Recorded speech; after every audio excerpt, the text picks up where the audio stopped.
Everyone, welcome to my next video. As earlier मैंने 2 topics पहले भी कवर कर चुकी हूँ, अब ये 3rd वीडियो है।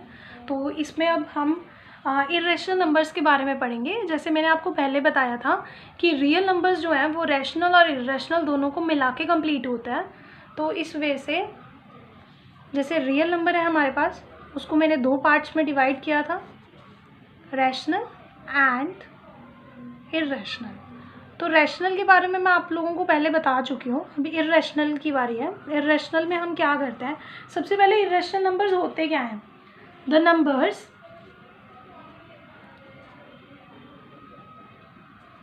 Numbers which when expressed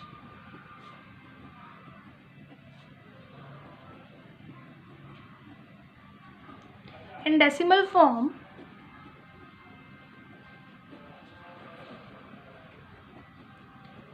are expressible as non-terminating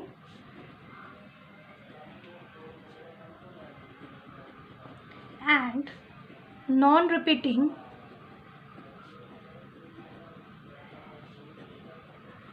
decimals are known as irrational numbers। हाँ जी, अब ये डेफिनेशन हमें क्या बोल रही है कि कोई नंबर है जिसको हम डेसिमल फॉर्म में तो एक्सप्रेस कर सकते हैं, बट ना तो वो डेसिमल फॉर्म नॉन टर्मिनेटिंग होना चाहिए और ना ही नॉन रिपीटिंग डेसिमल होना चाहिए। मतलब नॉन टर्मिनेट नहीं करना चाहिए और रिपीट नहीं करना चाहिए, सॉरी। तो टर्मिनेटिंग एंड रिपीटिंग का मतलब क्या है? रिपीटिंग का मतलब होता है कि वो रिपीट करे बार बार same number, and terminate means वो कहीं पे जाके ख़त्म हो जाता है। जैसे मैंने 2 को 18 से अगर डिवाइड करूँ तो मेरे पास 9 आता है और वहीं पे वो ख़त्म हो जाता है। तो for example 0.101001 00001 and so on, ये हमारे पास non terminating and non repeating decimal है, इसको हम इरेशनल नंबर बोलते हैं। For example that √2 is √2, √3, √10 are irrational numbers।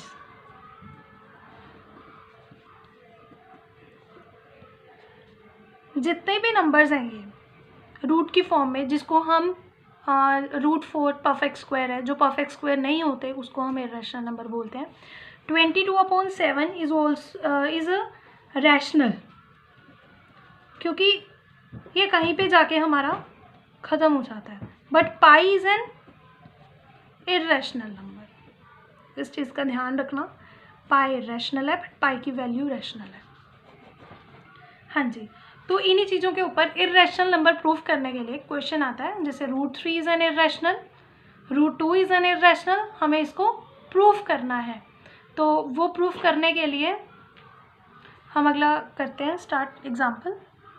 हाँ जी, तो अभी एग्जाम्पल करते हैं हम, फॉर एग्जाम्पल, जिससे आपको ज़्यादा क्लियरिटी होने वाली है। √2 इज़ एन इरेशनल, हमें ये प्रूफ करना है।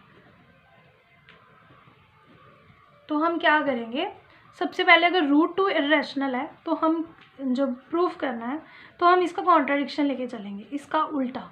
लेट √2 इज एन रैशनल,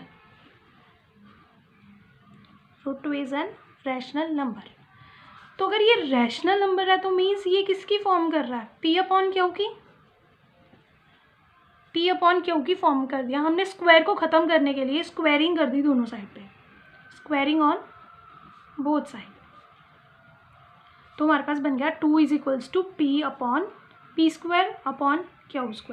अब जो हमारे पास यहाँ पे P एंड Q हैं, ये हमारे पास कोई नंबर्स हैं जो प्राइम नंबर्स हैं, जिनका प्राइम नंबर्स नहीं, आप इसको नंबर्स बोल सकते हो, जिनका 1 से ज़्यादा फैक्टर भी हो सकता है, ठीक है।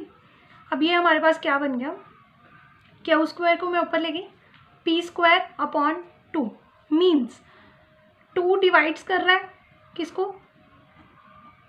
P² को। अगर कोई नंबर उसके स्क्वायर को डिवाइड कर रहा है तो इट मीन्स उसको भी डिवाइड करेगा, 2 डिवाइड्स P। हमारे पास ये एक चीज़ प्रूफ हो गई है।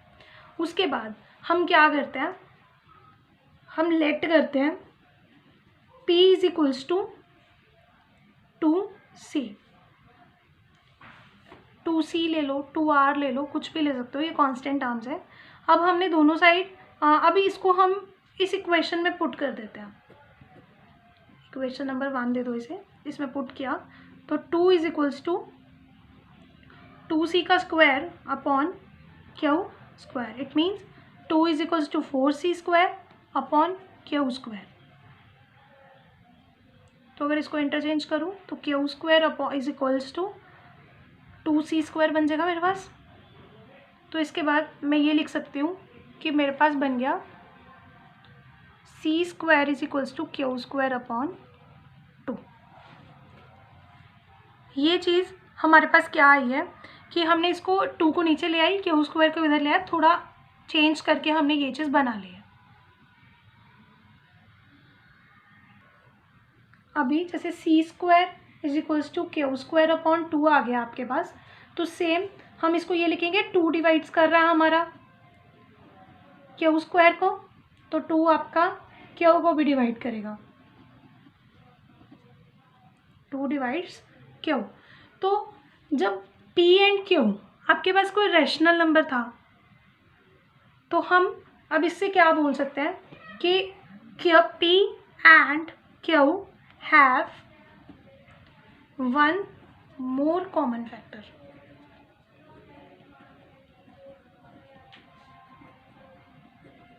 एज 2। आपके पास अब जो ये 2 है, ये P एंड Q का एक कॉमन फैक्टर है। अगर P Q को भी डिवाइड, 2 P को भी डिवाइड कर रहा है, 2 Q को भी डिवाइड कर रहा है, मीन्स दोनों में कॉमन है, तो ये कॉमन फैक्टर हो गया। बट मैंने अज्यूम किया था P एंड Q के पास सिर्फ 1 है जो कॉमन फैक्टर है, तो यहाँ पे कॉन्ट्राडिक्शन आ गई, means hence it contradicts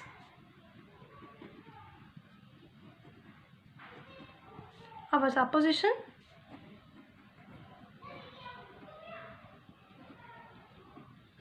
So root 2 is an irrational। हाँ जी, तो इस क्वेश्चन को मैं पूरा एक्सप्लेन करती हूँ दोबारा।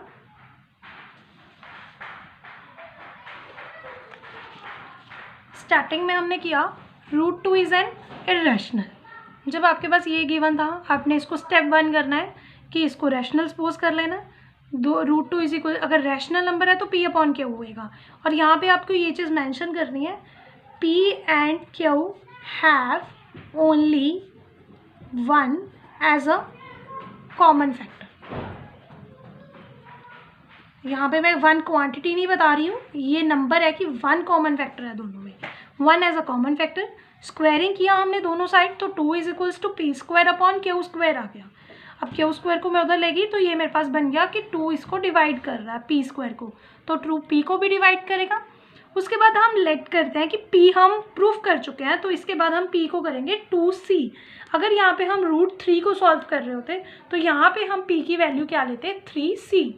तो 2 इज इक्वल्स टू, इस इक्वेशन में मैंने पुट किया है, पुट इन इक्वेशन 1, तो मेरे पास ये चीज़ बन जाएगी। पुटिंग करने के बाद, कैलकुलेशन करने के बाद ये चीज़ आ जाएगी। तो उसके बाद मैंने क्या किया, C square is equals to Q square upon 2 है मेरे पास, तो 2 किसको डिवाइड कर रहा है, Q स्क्वायर को, तो 2 Q को भी डिवाइड करेगा। सेम एज P भी 2 को डिवाइड कर, 2 P को भी डिवाइड कर रहा था, 2 Q को भी डिवाइड कर रहा है, तो इट मीन्स मेरे पास कोई ऐसा फैक्टर आ गया है जो दोनों में कॉमन है, दैट इज़ 2। जब ये हमारे पास 2 आ गया तो हमारी सपोजिशन कॉन्ट्राडिक्ट कर गई है, तो इट मीन्स रूट टू हमने क्या सपोज किया था, हमारे पास रैशनल नंबर है, कॉन्ट्राडिक्शन, तो ये क्या बन गया, इरेशनल नंबर। तो इसके लिए मैं आपको एक और एग्जांपल समझाती हूँ। Root 3 is an irrational number. हाँ जी, तो इसमें हमने क्या प्रूफ करना है, root 3 is an irrational.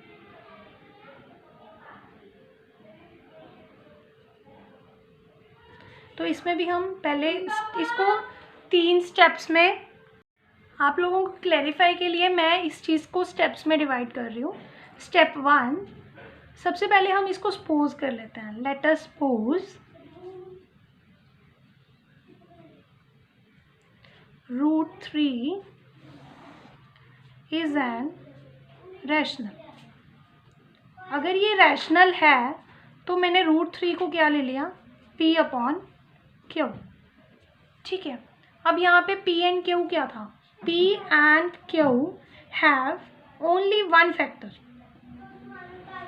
One as a factor. Prime numbers में वन फैक्टर ही होता, उसका वन ही होता ओनली, क्योंकि वो दोनों एक दूसरे के टेबल पे डिविजिबल नहीं होते. तो हमने यही चीज़ यहाँ पे ली है, वन एज अ फैक्टर. अब स्क्वायरिंग कर देंगे हम बोथ साइड पे. तो 3 = P²/Q². तो Q² को मैं उधर ले जाऊंगी और इसको मैंने लिख दिया P²/3. इसको मैंने इक्वेशन नंबर 1 दे दिया. ठीक है. अब क्या बोल रहे हैं, 3 डिवाइड्स कर रहा है किसको, P² को. तो 3 किसको डिवाइड करेगा, P को. तो हमारी ये एक चीज़ प्रूफ हो गई है यहाँ से. तो अब स्टेप सेकंड में आप क्या करोगे, लेट करना है दोबारा P को 3C. अब इस चीज़ पे ध्यान रखना, अगर √3 है तो 2C, और √2 है तो 2C, √3 है तो 3C. हम उसका ही मल्टीपल लेंगे. अब यहाँ पे इस equation put value P in first. So हमारे पास क्या बन गया, 3 = 3C²/Q². तो इट मीन्स 3 = 9C²/Q². तो आपके पास क्या बन गया, Q² = 3C². अब मैं इसको डिवाइड करूँ तो मेरे पास ये बनेगा दोबारा. अब ये चीज़ क्या बोल रही है, सेम उसी वे से ये क्या बोल रही है, हाँ जी. तो इसके बाद सेम वे से हम इसको लिखेंगे 3 डिवाइड्स Q². तो मीन्स 3 डिवाइड्स कर रहा है हमारा किसको, Q को. अब ये भी आ गया हमारे पास. अब हमने सपोज किया था यहाँ पे कि P and Q have only one as a factor, but 3 इसको भी डिवाइड कर रहा है, 3 Q को भी डिवाइड कर रहा है. तो हमारे पास क्या आ गया, P and Q have 3 as a common factor.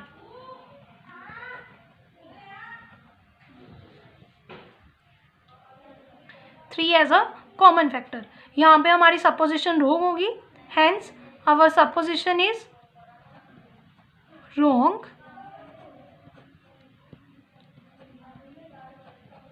So √3 is an irrational number. Same way से और भी क्वेश्चंस हैं जो निकलेंगे, अगली वीडियो में मैं उसको डिस्कस करूँगी और टर्मिनेटिंग नॉन टर्मिनेटिंग का कंसेप्ट भी क्लियर करूँगी. Thanks for watching the video.